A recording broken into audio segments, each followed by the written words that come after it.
Hello दोस्तों, welcome to psycho for you. So दोस्तों, आपको पता है कि एनटीटी का जो हमारा सेशन चल रहा है।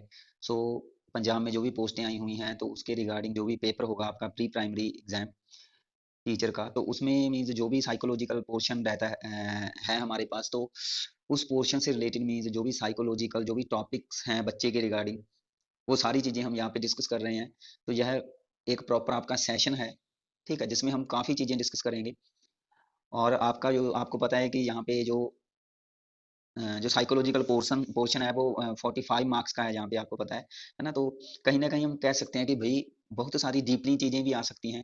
सो इसलिए आज मीन्स एक नया टॉपिक लेकर के आए हैं, ठीक है, बच्चे से रिलेटेड है, जिसमें से कि मुझे लगा कि ये चीजें भी हमें पता होनी चाहिए, इनसे भी क्वेश्चन पूछे जा सकते हैं।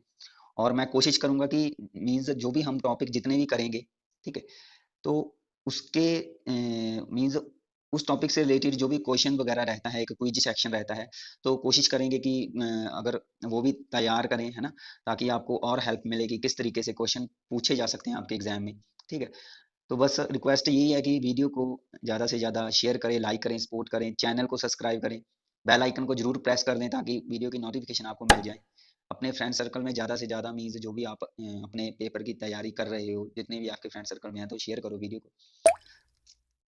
दोस्तों, यहाँ पे आज हमारा जो टॉपिक रहेगा, ठीक है, वैसे तो हमने 5-6 टॉपिक कर लिए हैं, 5 टॉपिक कर लिए हैं, और 6 पार्ट्स में उस टॉपिक्स को किए हैं। उन टॉपिक्स को हमने 6 पार्ट्स में किए थे, मीन्स 6 वीडियोस ऑलरेडी हमारी आ चुकी हैं।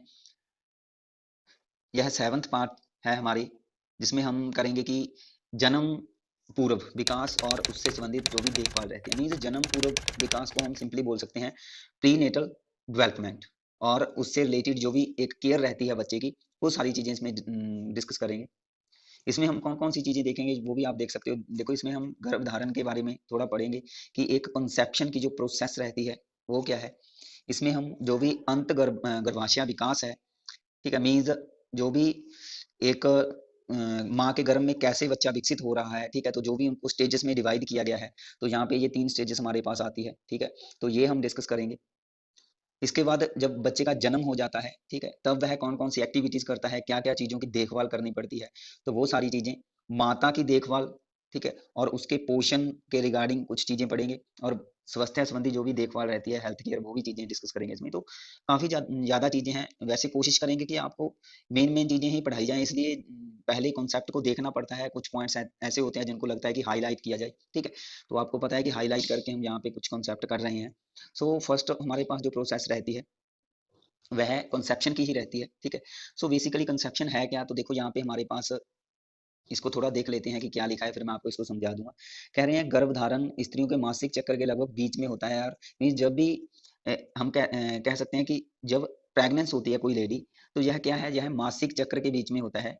मीन जो भी एक पीरियड रहते हैं, ठीक है, फीमेल के, तो जो मंथली पीरियड होते हैं उनके, तो उसके बीच में मीन्स यह एक गर्भधारण की प्रोसेस है, यह रहती है। तो लेकिन इस प्रोसेस में जो भी फिजिकली रिलेशनशिप बनता है मेल और फीमेल का, वो आपको पता है। तो उसमें क्या होता है कि जब कह रहे हैं कि जब जो एक मेल है, ठीक है, उसका जो स्पर्म है वह फीमेल के जो कि एग से जब वह इंटरकनेक्ट करता है, तो उसमें उनका आपस में क्या हो जाता है, फर्टिलाइजेशन हो जाता है, ठीक है, उनका निषेचन हो जाता है। सो जब वो दोनों मिल जाते हैं, फर्टिलाइज हो जाते हैं, तो एक सेल बनता है जिसको बोलते हैं जाइगोट, ठीक है। सो इसको बोलते हैं जाइगोट। तो ये आप नाम याद रखना, ठीक है, ओके, आपको मिल सकता है आपके पेपर में। सिंपली यहाँ पे जब जाइगोट बन जाता है, ठीक है, हम कह सकते हैं कि भाई जो गर्भ धारण है उसकी शुरुआत हो चुकी है, जो गर्भ धारण है उसकी शुरुआत हो चुकी है, ठीक है। उसके बाद एक मीन्स यह जो भी टाइम पीरियड रहता है, यह लगभग 266 डेज का रहता है, या हम इसको 9 महीने का टाइम पीरियड बोल सकते हैं कि बच्चा पैदा होने तक, गर्भ धारण से बच्चा पैदा होने तक का जो टाइम पीरियड रहता है, ठीक है, तो ये भी क्वेश्चन में पूछा जा सकता है, इसको भी आप नोट कर लेना। बाकी कुछ ऐसे मीन्स जो बायोलॉजिकल प्रोसेस है, ठीक है, वो आपको पता ही है। फिर भी हम चलो कुछ कुछ चीजें डिस्कस कर लेंगे यहाँ पे। तो कह रहे हैं अंत गर्भाशय विकास, तो मीन्स इसको बोलते हैं इंट्रा यूटेराइन स्टेज, ठीक है, या इसको हम कह सकते हैं इंट्रा यूटेराइन डेवलपमेंट, ठीक है। सो इंट्रा यूटेराइन बेसिकली इसको थोड़ा देख लेते हैं। तो देखो कह रहे हैं कि क्या कुछ कह रहे हैं, इसको 3 अवस्थाओं में विभाजित किया गया है कि भई इसमें 3 अवस्थाएँ आती है। तो सिंपली यहाँ से एक क्वेश्चन आपको आ सकता है कि इनमें से कौन-सी अवस्था इंट्रा यूटेराइन स्टेज की नहीं है। तो भई आपको 3 अवस्थाएँ अगर याद होगी तो फिर ही आप मीन्स जो नहीं वाली अवस्था होगी उसको बता सकते हो, है ना? तो इसके मीन्स इस तरीके का क्वेश्चन आपको मिल सकता है। बाकी क्वेश्चन का जो भी जब सेशन लेकर के आएँगे तो आपको देखने को मिल जाएँगे इस तरीके के क्वेश्चन। ये जस्ट आपके लिए एक एग्जांपल था। तो यहाँ पे हम थोड़ा देख लेते हैं, देखिए हमारे पास जो फर्स्ट स्टेज रहती है उसको बोलते हैं अ, अंडाणु की अवधि, जिसको पीरियड ऑफ ओवम भी बोल सकते हैं, ठीक है? Period of the ovum. तो इसमें होता क्या है, कह रहे हैं कि यह अवधि गर्भधारण से शुरू होकर के 2 हफ्ते तक 2 सप्ताह बाद तक रहती है। मीन्स अब यह जब मीन्स फर्टिलाइज़ होने के बाद एक ज़ाइगोट बन गया है, तब से यह प्रोसेस शुरू हो जाती है और उसके बाद यह 2 हफ्ते तक चलती है। तो इसका टाइम पीरियड आपको याद रखना है, गर्भधारण से लेकर के 2 हफ्ते तक, ठीक है? यहाँ पे कह रहे हैं कि इस दौरान जो एकमात्र कोशानु वाला जो भी जुग्नज होता है, वह बहुत तेज़ी से आगे उसकी मीन्स डिवाइडेशन होती है। बहुत तेज़ी से आगे कई भागों में वह विभाजित होता है। तो यहाँ पे लिखा है कि बहुत सारे सेल्स में वह क्या है, डिवाइड हो जाता है, ठीक है? दर्जनों सेल्स में वह डिवाइड हो जाता है, जो एक ज़ाइगोट जो हमने किया था पीछे, ठीक है?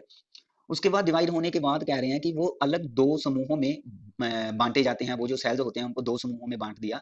तो एक तो इसमें कह रहे हैं कि भीतरी परत और एक कह रहे हैं बाहरी परत, ठीक है?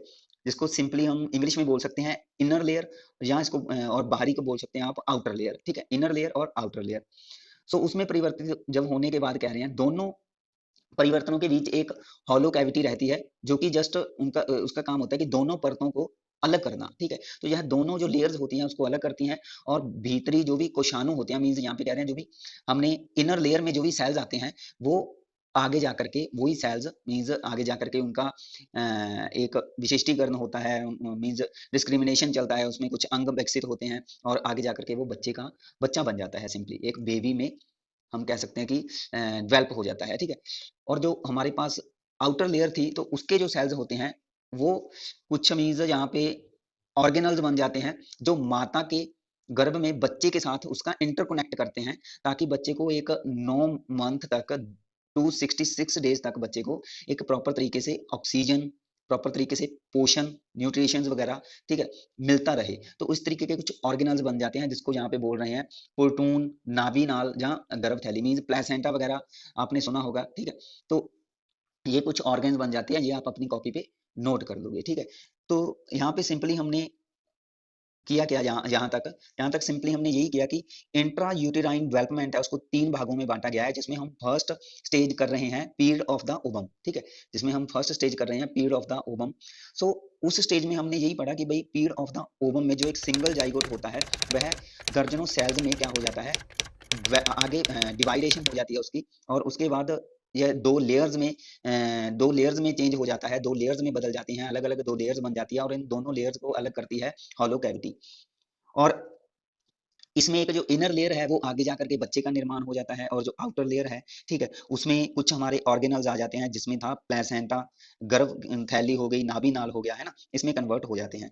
उसके बाद देखो हमारे पास आया है यहाँ पे इम्प्लांटेशन एक प्रोसेस आई है, तो इसको भी आप थोड़ा देख लो। तो कह रहे हैं कि इस प्रकार जो हमारे पास जो जाइगोट होते हैं, ठीक है, वह जाइगोट स्वयं को गर्भाशय की दीवार से जोड़ लेते हैं। मीन्स जो भी हम जाइगोट की जो भी हम कर रहे थे, ठीक है, वह क्या है कि जो भी माता का एक जो भी मीन्स गर्भाशय रहता है, ठीक है, सो उसकी वाल के साथ, ठीक है, जो जाइगोट होते हैं वो जुड़ जाते हैं, ताकि माँ का जो ब्लड है वह बच्चे जो भी बच्चे को भी मिलना शुरू हो जाए, और माँ के ब्लड में जो भी पोषण रहता है, न्यूट्रिएंट्स रहते हैं, वो भी बच्चे को मिलने शुरू हो जाएँ। तो इसी इसी के साथ में जब जुगनू मिल जाते हैं, तो बच्चे को एक तरीके का पोषण मिलना शुरू हो जाता है, ठीक है? और कह रहे हैं गर्भ की दीवार से जुड़ने की जो है प्रोसेस होती है, इसको बोलते हैं गर्भरोपण या इम्प्लांटेशन, ठीक है? तो इम्प्लांटेशन की प्रोसेस भी आप याद रखोगे। तो जुगनज का जो रोपण है दूसरे सप्ताह के अंत तक हो जाते हैं, मीन्स अब यहाँ तक आपने ये प्रोसेस याद रखनी है कि भाई इम्प्लांटेशन जब जाइगोट को प्रॉपर न्यूट्रिशन मिलना शुरू हो जाता है, ठीक है, जो भी सेल्स हैं, ताकि आगे जाकर के मीन्स प्रॉपर तरीके से ये एक बच्चा है, एक बेबी है, वो बन जाए, ठीक है। तो ये प्रोसेस, तो ये 2 हफ्ते तक चलती है जब गर्भधारण हो जाता है। उसके बाद जो सेकंड स्टेज हमारे पास आई है, वो है भ्रूण की अवधि, ठीक है, भ्रूण की अवधि, इसको बोलते हैं period of the embryo, period of the embryo, ठीक है। सो यहाँ पे कह रहे हैं जो एम्ब्रियो एक वर्ड है, जो भ्रूण शब्द है, ठीक है, यह कह रहे हैं गर्भाशय में विकसित हो रहे बच्चे के रोपण से लेकर, अब यहाँ पे इम्प्लांटेशन हो गई है, मींस इम्प्लांटेशन से लेकर जब तक उसका अस्थि निर्माण की जो शुरुआत तक की अवधि के लिए किया जा सकता है।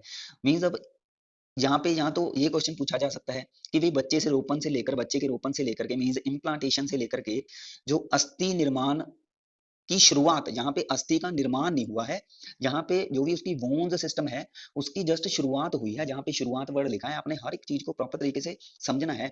मींस अस्थियों का निर्माण नहीं हुआ, जस्ट अस्थियां बननियां शुरू हुई हैं, ठीक है। सो जो एक कार्टिलेज होती हैं यहाँ पे, तो वो बननी शुरू हुई हैं। सो उस तक का टाइम पीरियड को हम यहाँ पे भ्रूण की अवधि बोलेंगे, या सिंपली हम इसको बोल सकते हैं कि गर्भ धारण के तीसरे सप्ताह से यह शुरू हो जाती है और लगभग 8 हफ्तों तक का यह टाइम पीरियड रहता है। तो यहाँ पे थर्ड वीक टू, ठीक है, तो यहाँ पे थर्ड टू आप एट्थ लिख सकते हो, ठीक है।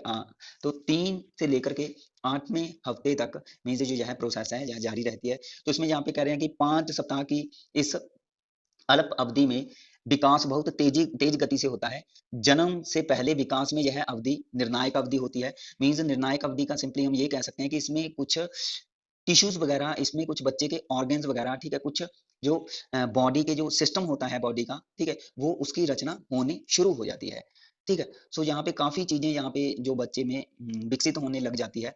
सो कह रहे हैं इस दौरान माता बिना डॉक्टरी सलाह की दवाइयां जो लेती है, जहाँ किसी रेडिएशन से प्रभावित हो जाती है, या दुर्घटनाग्रस्त हो जाती है, या कोई ना कोई जो रुवेला या जर्मनी खसरा होता है उससे बीमार हो जाती है, ठीक है, तो इससे बच्चे को यहाँ पे हानि पहुंचेगी। मीन्स यह स्टेज वो स्टेज है, मीन्स जिस स्टेज में माता को डॉक्टर की सलाह के बिना कुछ नहीं करना चाहिए, ठीक है, उसे डॉक्टर से सलाह लेनी चाहिए, जो भी वह चीज़ों का, खाने-पीने की चीज़ों से रिलेटेड जो मीन्स इस्तेमाल कर रही है, कौन-कौन से मीन्स किस तरीके का जो एक फूड है, उसे वो लेना चाहिए। तो डॉक्टर की, और जो दवाइयाँ वो ले रही है, वो किस तरीके की लेनी चाहिए, ठीक है, दवाइयाँ, ताकि बच्चे पर उसका जो एक साइड इफ़ेक्ट है वो ना पड़े, है ना? तो ये सारी चीज़ें अब यहाँ पे देखनी पड़ेगी।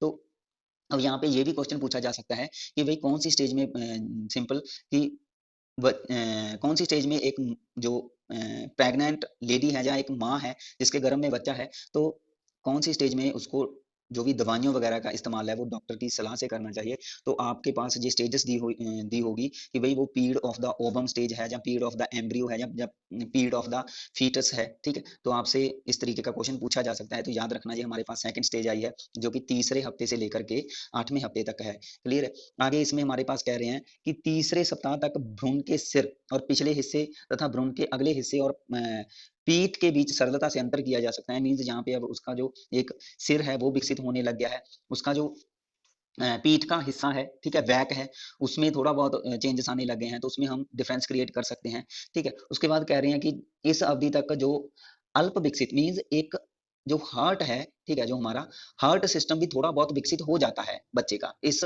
स्टेज में, जो सेकंड स्टेज है एम्ब्रियो की स्टेज, ठीक है। सो इसमें जो हार्ट का धड़कना भ्रूण में जीवन का संकेत देता है, तो इस स्टेज में मीन्स थोड़ा बहुत हार्ट बीट भी बच्चे की रहती है, तो हार्ट विकसित होने लग जाता है।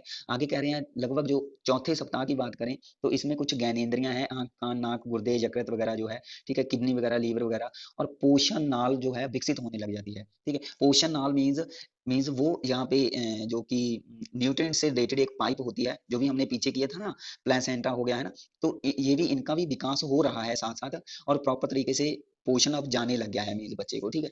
जब इम्प्लांटेशन हुई थी हमने पीछे पढ़ा था, ठीक है, सो उसका भी विकास हो रहा है, जो भी पोषण नाल रहती है हमारे पास, प्लेसेंटा हो गया, नाभि नाल हो गई, है ना, तो इसका भी विकास होता रहता है। उसके बाद कह रहे हैं कि 5 से 8वें महीने तक के बीच जो आँख, नाक और कान है वो अधिक विकसित हो जाते हैं। जो बच्चे का चेहरा एक मानवीय चेहरे से मीन्स प्रॉपर जो फेस है उसकी जो शेप है वो बनने लग जाती है, ठीक है? और उसके जो भी रिप्रोडक्शन ऑर्गन है, जनन तंत्र है, ठीक है? वो बनना शुरू हो जाता है, ठीक है? मीन्स 5 से 8वें हफ्ते के बीच-बीच हम उसका यहाँ पे जेंडर है जो वो भी निर्धारित हो जाता है कि माँ के पेट में जो पलने वाला बेबी है वो फीमेल है या मेल है, ठीक है, वो लड़का है या लड़की है, ठीक है। और 7वें हफ्ते तक कह रहे हैं कि बच्चे की जो भी कुछ आर्म वगैरह, ठीक है, और टांगे वगैरह, हाथ पाँव पंजे उंगलियां जो भी है वो आकार लेने लग जाती है, और पूर्ण जो विकास है वो अभी उसका बाकी है।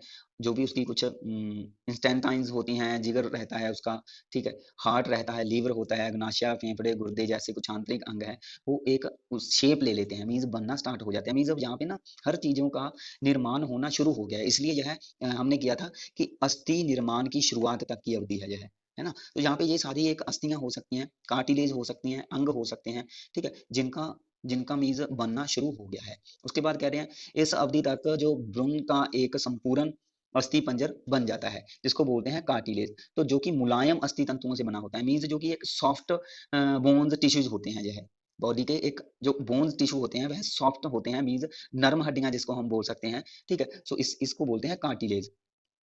तो ये क्वेश्चन भी पूछा जा सकता है, आपने याद रखना है कार्टिलेज का संबंध नर्म हड्डियों से है, ठीक है, जो कि कौन सी स्टेज में आई है हमारे पास यहाँ पे सेकंड स्टेज में हम पढ़ रहे हैं, पीरियड ऑफ एम्ब्रियो में, जो कि 3 से 8 महीने तक की स्टेज है।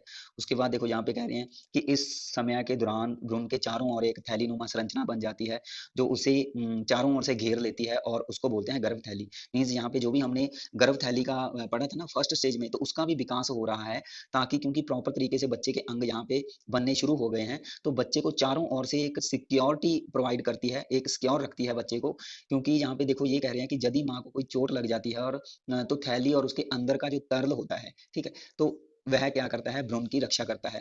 तो यहाँ पे कह रहे हैं कि ये भ्रूण के लिए एक प्रॉपर तरीके का टेम्परेचर है जो, ठीक है, वो नॉर्मल रखती है, जो भी टेम्परेचर बच्चे को चाहिए होता है माँ के शरीर, सॉरी, पेट में, गर्भ में जो भी चाहिए होता है, तो वो उस तरीके का जो टेम्परेचर दिया जाता है किसके द्वारा, यहाँ पे जो हमने किया था थैलीनुमा जो संरचना है, गर्भ थैली, ठीक है, उसके द्वारा। सो उसके बाद कह रहे हैं जो प्लेसेंटा होता है, नाभिनाल होता है, ठीक है, वो भी कह रहे हैं भ्रूण की अवधि में ही विकसित होती है। और प्लेसेंटा क्या है, एक चक्रनुमा अंग होता है जो माँ और भ्रूण के उत्तकों से बना होता है, ठीक है, और यह गर्भाशय की दीवार से जुड़ा होता है। तो मीन्स यह भी माँ और बच्चे को आपस में इंटरकोनेक्ट रखती है, यह एक नाड़ी होती है जो। और कह रहे हैं प्लेसेंटा का कार्य बहुत ही महत्वपूर्ण होता है। तो बेसिकली यहाँ पे एक ऐसी नाड़ी है जो कि प्लेसेंटा है, जो कि एक मीन्स महत्वपूर्ण कार्य करती है। क्या कार्य होता है, इसी के द्वारा माँ के रक्त से भ्रूण के रक्त में, मीन्स माँ के ब्लड से जो बेबी है उसके ब्लड में एक ऑक्सीजन का फ्लो हो रहा है, जो जो भी पौष्टिक तत्व है, ठीक है, जो भी हेल्थी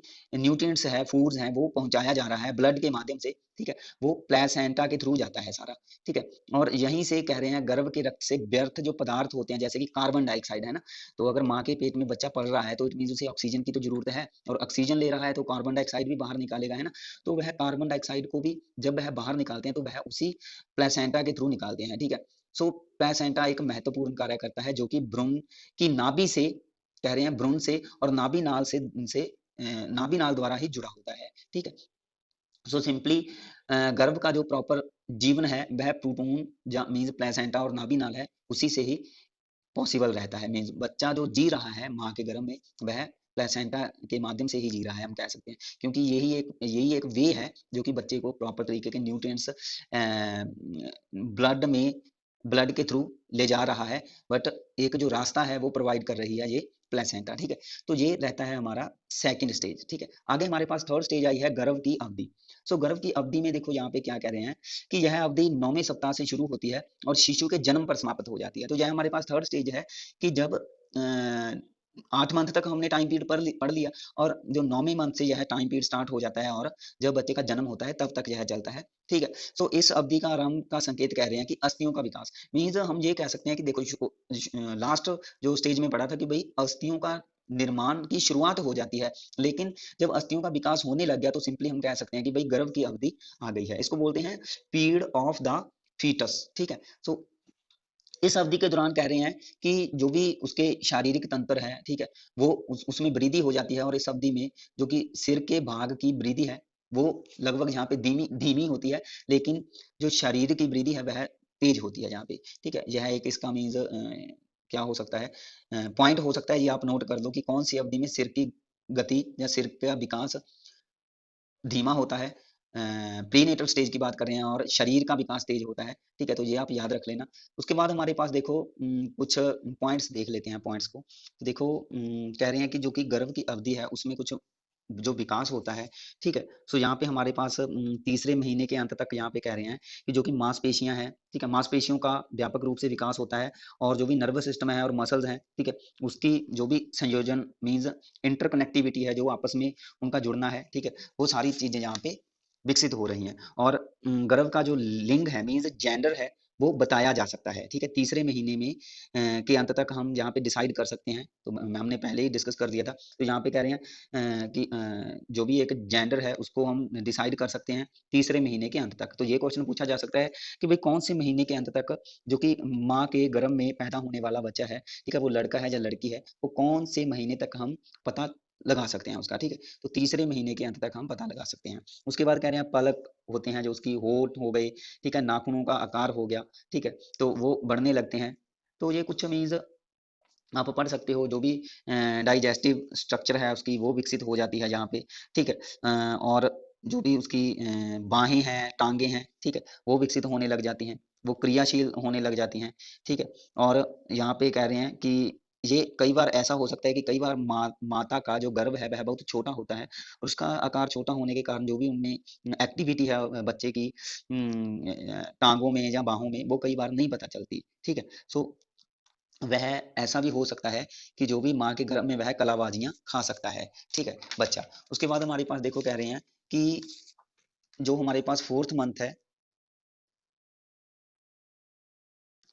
सो 4th मंथ में हमारे पास देखो कह रहे हैं 4th मंथ में कि माता अब गर्भ की क्रियाओं को महसूस कर सकती है, ठीक है? क्योंकि जो आकार है बच्चे का वह बढ़ने लग जाता है और इसमें जो गर्भधारण है वह माँ को वास्तविकता मीन्स इसमें उसको पता जेन्युइनिटी जो रहती है वो पता चलने लग जाता है कि वाक़ई में कि वह क्या है मीन्स उसके पेट में बच्चा है। मीन्स यहाँ पे रियलिटी उसको महसूस होने लग जाता है, फ़ील होने लग जाता है, ठीक है? तो यहाँ पे कह रहे हैं कि शारीरिक अंगों का विकास होने लग जाता है। उसके बाद 5वें महीने के अंत तक कह रहे हैं कि जो बच्चे की स्किन है, त्वचा है वो बनने लग जाती है, सिर पर बाल आने लग जाते हैं, ठीक है? और जो उसके मीन्स भवें हैं, ठीक है? ब्रोनी है वो बन जाती हैं, एक शेप लेता है, ठीक है? और जो उसकी आइज़ ब्रो हैं वो बनने लग जाती है, हाथ खुलने और बंद होने लग जाते हैं, पकड़ने की और जकड़ने की जो क्षमता है वो भी बच्चे में यहाँ पे कह रहे हैं आ जाती है और जो भी गर्भ में बढ़ते हुए जो कि बच्चे हैं, ठीक है? वह गर्भ के कुछ चित्रों में भी अपना अंगूठा चूसते हुए आप देख सकते हो, ठीक है? मीन्स अब अंगूठा चूसते हुए आप देख सकते हो मीन्स कह रहे हैं कि भई उसकी उँगलियों का यहाँ पे विकास हो गया है, ठीक है? क्रियाशील हो जाती हैं उनकी मांसपेशियाँ, त्वचा के नीचे एक वसा की परत बन जाती है। छठे महीने में कह रहे हैं कि आँखें पूर्ण रूप से विकसित हो जाती है परंतु अभी भी वह बंद रहती है, ठीक है? और स्वाद कलिकाएँ हो गई, अंगुलियों के नाखून हो गए, ठीक है? श्वेत ग्रंथियाँ हो गई जैसे पसीने से संबोधित होती हैं जो, ठीक है? वो बन जाती है। गर्भ में साँस लेने और छोड़ने लग जाता है। इस समय जबकि वह साँस लेता है, तो कह रहे हैं एक अपरिपक्व शिशु का जन्म हो जाता है मीन्स वह हम कह सकते हैं कि एक बच्चे का जन्म हो गया है, चाहे वह अभी मैच्योर नहीं हुआ है वहाँ पे, ठीक है? प्री मैच्योर बेबी हम इसको बोल सकते हैं। तो वह साँस तो ले सकता है परंतु उसके बचने की यहाँ पे संभावना कम होती है, ठीक है? उसके बाद कह रहे हैं 7वें महीने तक पलकें झपकने लगती है और शरीर के सभी तंत्र विकसित हो जाते हैं और कार्य वह आरंभ कर देते हैं। मीन्स जो भी उसके एक बॉडी में जो भी एक सिस्टम रहता है, नर्वस सिस्टम हो गया, सर्कुलेटरी सिस्टम हो गया, डाइजेशन सिस्टम हो गया, ठीक है? ऐसे ही मीन्स कुछ जो अंग हैं वो विकसित होकर के अपना कार्य करना शुरू कर देते हैं और शिशु का इस समय शिशु का जन्म अगर हो जाता है 7वें महीने के अंत तक कह रहे हैं कि अगर शिशु का जन्म हो तो वह जीवित रह सकता है।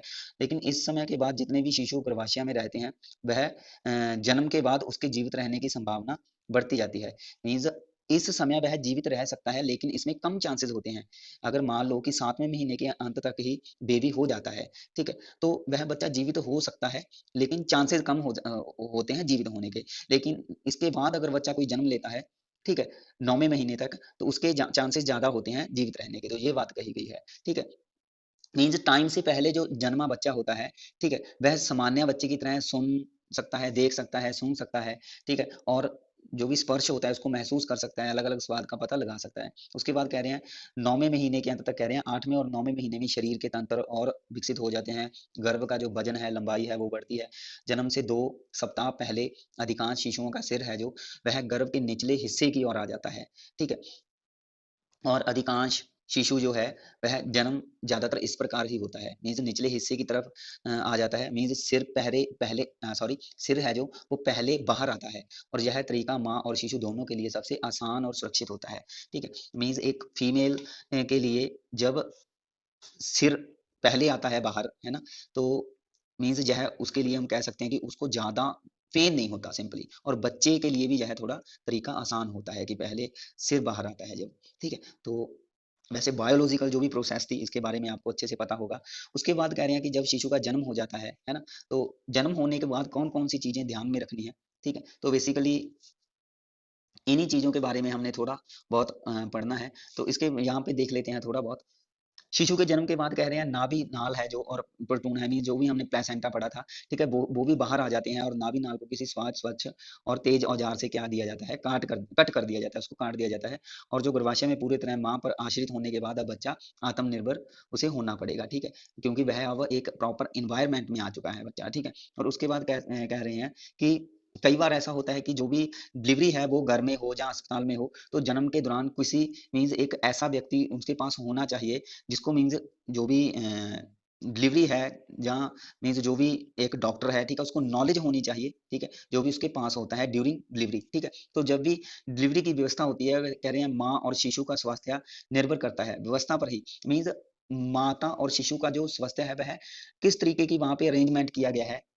ठीक है, तो उसी पे डिपेंड करता है। अगर मान लो कि वहां पे कोई ऐसी चीजें हैं जिनकी कमी हो सकती है, ठीक है, तो उस टाइम पे कुछ भी हो सकता है ना। तो ड्यूरिंग डिलीवरी जो वहाँ पे लोग होते हैं, चाहे वह डॉक्टर है, नर्सेज हैं, या कुछ ट्रेनिंग पर्सन हो सकते हैं, ठीक है, जिनको मीन्स पता होता है ऐसी चीजों का कि कैसे एक बच्चे को जन्म दिया जाता है माँ के द्वारा, तो उस टाइम उसकी कैसे देखभाल करनी है, तो वो सारी चीजें होनी चाहिए। जैसे कि यहाँ पे कह सकते हैं कि अगर नाभि नाल है, ठीक है, वह एक स्कर्मित औजार से अगर काटेंगे, ऐसा औजार जो कि कीटाणुओं जीवाणुओं से है, मीन्स है ना, तो कहीं ना कहीं कह सकते हैं कि शिशु को टेटनस हो सकती है, और वहां पे उसकी मृत्यु भी हो सकती है। ठीक है, सो ऐसी चीजों को थोड़ा सा ध्यान से देखना पड़ता है। उसके बाद कह रहे हैं कि जन्म से शिशु देखने सुनने सूंघने और छूने की ही जो की है योग्यता रखता है, क्योंकि उसके पास ज्ञानेंद्रियां ही होती है, और उसी ज्ञानेंद्रियां या योग्यताओं के द्वारा वह क्या है, जन्म से पूर्व भी शिशु में क्रियाशीलता होती है जो, ठीक है, जो भी योग्यता होती है वह उसी ज्ञानेंद्रियों के द्वारा ही होती है। कुछ रिसर्च से ये पाया गया है। ठीक है, तो उसके बाद कह रहे हैं कि जन्म से कुछ हफ्ते पहले शिशु जो कि श्रवण तंत्र है वह उसका मीन्स जो कि सुनने की शक्ति है वो विकसित हो जाती है जन्म से पहले ही। मीन्स यह कुछ योग्यताएं दी गई हैं बच्चे से रिलेटेड, तो ये आप पढ़ सकते हो।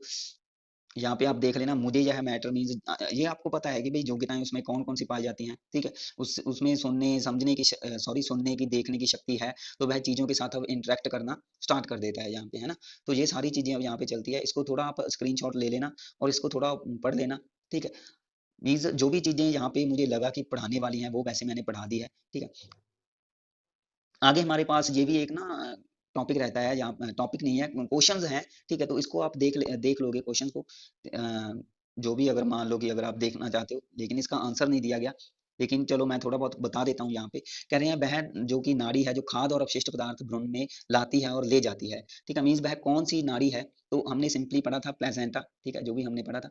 ठीक है, सो प्लेसेंटा एक ऐसी नाड़ी है जो कि यह काम करती है। उसके बाद कह रहे हैं कि जो भी गर्भ है, गर्भ की लचात्मकता और सिकुड़ने की, मीन्स जो गर्भ है माँ का, उसमें कॉन्ट्रैक्शन रहती है और वो फैल जाता है। ठीक है, तो यह एक प्रक्रिया है जिसकी वजह से शिशु माँ के गर्भ में से बाहर निकल पाता है। तो इसको क्या बोलते हैं, ठीक है, तो इसको बोलते हैं प्रीनेटल। ठीक है, इसको बोलते हैं प्रीनेटल। सो आगे हमारे पास कह रहे हैं जो जाइगोट की गर्भ की दीवार से जब वह जुड़ जाता है, कनेक्ट हो जाता है, हमने पढ़ा था ना, जब जुगनज गर्भ की दीवारों से जुड़ जाते हैं।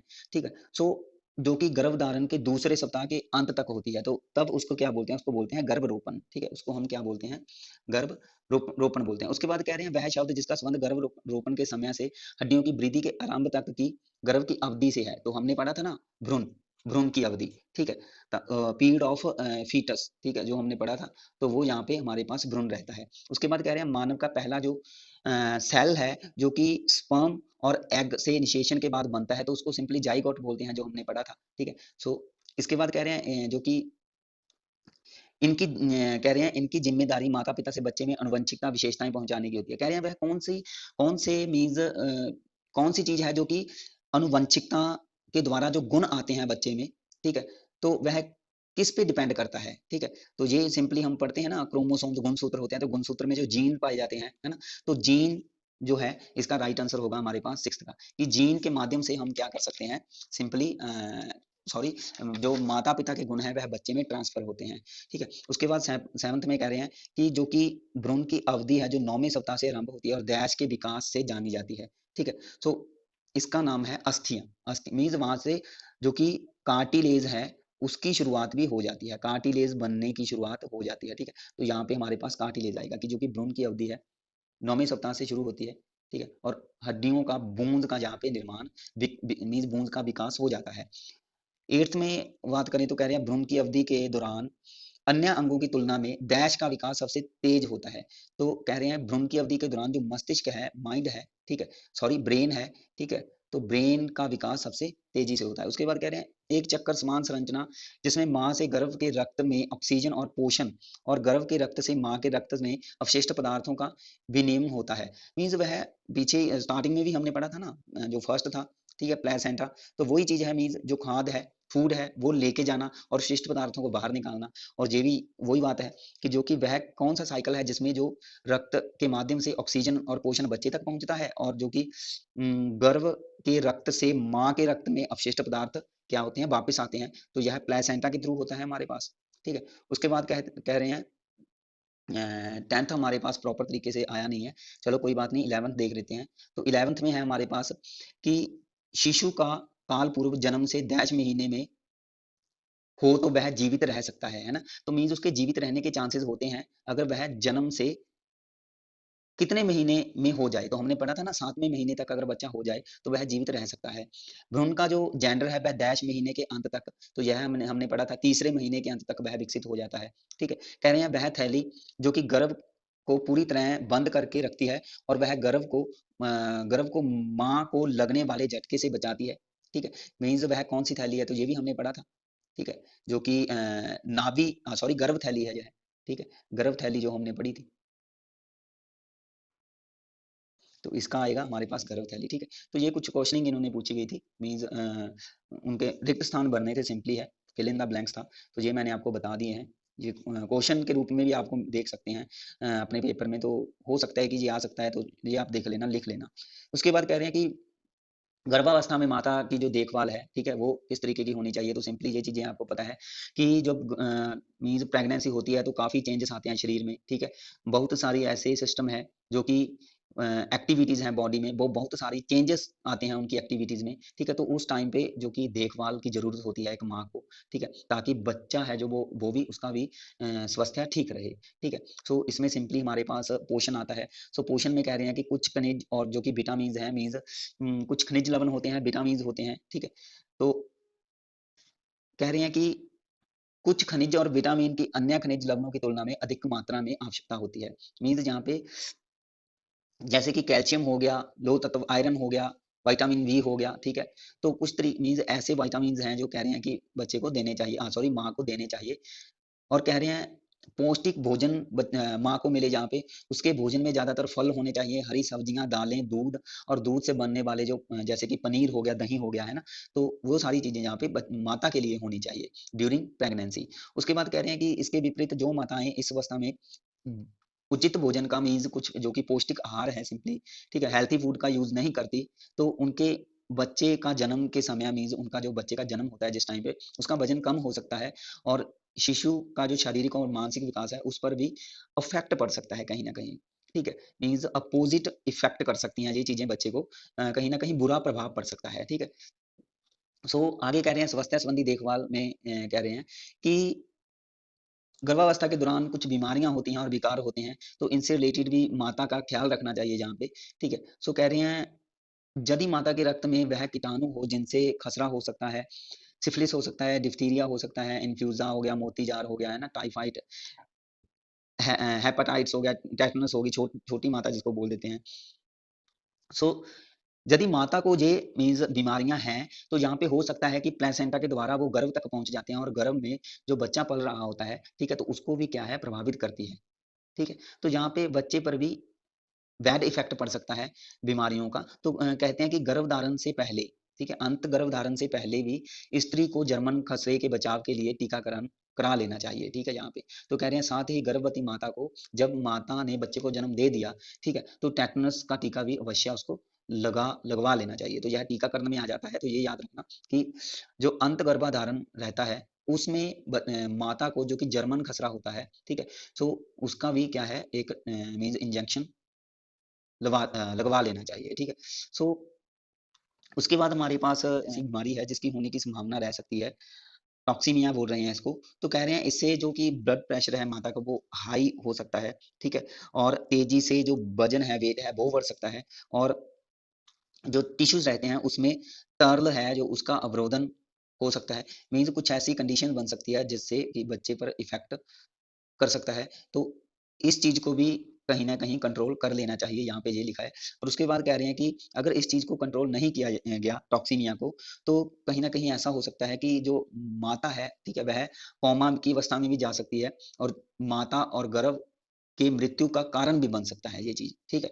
तो इस चीज का भी ध्यान रखना चाहिए यहाँ पे। उसके बाद कह रहे हैं कि धूम्रपान जो हो गया, स्मोकिंग हो गया है ना, ड्रिंकिंग हो गया, तो ऐसी चीजों का इस्तेमाल यहाँ पे नहीं करना चाहिए, क्योंकि कह रहे हैं कि अगर कोई फीमेल ऐसी चीजों का इस्तेमाल करती हैं, ठीक है, तो इसके कारण जो माँ के पेट में बच्चा पल रहा है, ठीक है, उस फीमेल के पेट में जो भी बच्चा है, ठीक है, ड्यूरिंग प्रेगनेंसी अगर वह धूम्रपान का, मदिरा पान का, स्मोकिंग ड्रिंकिंग का यूज कर रही है, तो उसकी आंखों, कानों, जहाँ उसका हार्ट है, ठीक है, उसमें विकार हो सकता है, प्री मैच्योर बेबी हो सकता है, उसके अंगों का निर्माण नहीं हो सकता यहाँ पे, ठीक है। सो उंगलियां और पंजों में विकार हो सकता है, वह बीमारियां उसको ज्यादा लग सकती हैं, ठीक है। तो ऐसा रिसर्च के अकॉर्डिंग ऐसी चीजें पाई हैं कि जो माताएं बीड़ी सिगरेट वगैरह में स्मोकिंग और ड्रिंकिंग करती हैं तो उनके शिशुओं को बीमारियां ज्यादा होती है, ठीक है। तो ऐसी नशीली पदार्थ हो गए, ठीक है, ड्रग्स हो गई, ऐसी चीजों का भी यूज नहीं करना चाहिए, ठीक है। सो कह रहे हैं कि जो नशीले पदार्थों का यूज करते हैं तो यहाँ पे उनके जो कि बच्चे होते हैं वो चिड़चिड़े रहते हैं थोड़े, ठीक है, अकड़पन ज्यादा होता है, कंपन, उल्टी और दस्त लगना, ऐसी चीजें, सांस लेने में कठिनाई, ठीक है। सो ऐसी चीजें, ऐसे लक्षण पाए जाते हैं। उसके बाद कह रहे हैं एक गर्भवती स्त्री को औषधियों का सेवन भी, तो यहाँ पे मेडिसिन भी अगर लेनी है ना ड्यूरिंग प्रेगनेंसी, तो वो भी डॉक्टर की सलाह के बिना नहीं लेनी चाहिए। मीन्स डॉक्टर की सलाह से ही कोई ना कोई मेडिसिन का यूज करना चाहिए, ठीक है। सो उसके बाद जो संवेदात्मक स्थितियां रहती है, अगर ड्यूरिंग प्रेगनेंसी अगर माता अपने उसका मीन्स मेंटली तरीके से उसे टॉर्चर किया जा रहा है, वह परेशान है, उसे स्ट्रेस है, डिप्रेशन है, तो ये चीजें भी क्या है, प्रभावित करती हैं। तो कह रहे हैं कि अगर उसके जो कि इमोशंस है वो सही नहीं है, इमोशंस अनस्टेबल हुए पड़े हैं, ठीक है, तो वो भी कहीं ना कहीं बच्चे पर इफेक्ट डालेंगे। तो कह रहे हैं क्रोध, भय और चिंता हो गया, तो जैसे मनोभाव है जो कि कह रहे हैं माँ के रक्त प्रवाह में हार्मोन्स और अन्य रसायन पदार्थ जो मिलते हैं, तो यह प्लेसेंटा के जरिए गर्भ में जब आगे भेज भेज दिए जाते हैं, तो गर्भ के लिए यह एक हानिकारक हो सकता है। तो जो माता है वो तनाव अगर ग्रस्त होती हैं, ठीक है, तो वहां पे फिर जो कि एक बच्चा है माँ के पेट में पड़ रहा है उसको भी ये चीजें इफेक्ट करती है। तो सिंपल है, ये तो आप यहाँ पे समझ लोगे। तो सिंपल था गाइज, ये हमारा एक छोटा सा टॉपिक था, ठीक है, जिसमें हमने कुछ चीजें ऐसी की जो कि आपके क्वेश्चन में पेपर में पूछी जा सकती है, ठीक है। सो होप कि आपको टॉपिक अच्छा लगा होगा। अगर अच्छा लगा तो वीडियो को जरूर लाइक कर दें। तो कोशिश करूंगा भाई कि आपको इन्हीं वीडियोस में जो भी चीजें हम पढ़ रहे हैं, जो भी मैटर पढ़ रहे हैं, ठीक है, जितनी भी वीडियोस रहेंगी, तो कोशिश करूंगा, मैं कह रहा हूँ कोशिश करूंगा, ये मतलब कि 100% श्योरिटी नहीं मैं कह सकता, क्योंकि टाइम की कमी होती है मेरे पास। सो लेकिन फिर भी कोशिश करेंगे कि आपको कुछ क्वेश्चन का सेशन भी प्रोवाइड कर दिया जाए, ठीक है, अगर टाइम मिला तो, ठीक है। बाकी आपके पेपर का अभी कोई डेट फिक्स नहीं है कब तक होगी, है ना, क्योंकि अभी रिसेंटली इन्होंने दोबारा से फिर अपना पोर्टल जारी कर दिया था ऑनलाइन सबमिशन का, कि दोबारा से फिर आप फॉर्म फिल कर सकते हो, ठीक है। तो जो भी यूनियन का फैसला होगा कि भाई कुछ कैंडिडेट्स के फॉर्म अप्लाई नहीं हुए थे लास्ट डेट तक, तो उन्होंने कोई अपना जो भी है आपत्ति जताई थी कि भाई दोबारा से फॉर्म फिल होने चाहिए, है ना। तो इन्होंने फिर दोबारा से अब 1 महीना दिया था लगभग। तो अ, आपके पेपर को मीन्स जब तक भी आपका पेपर आएगा तब तक हम काफ़ी चीज़ें पढ़ चुके होंगे, ठीक है। सो वीडियो के साथ जुड़े जरूर रहें, चैनल के साथ बने रहें। Thanks for watching.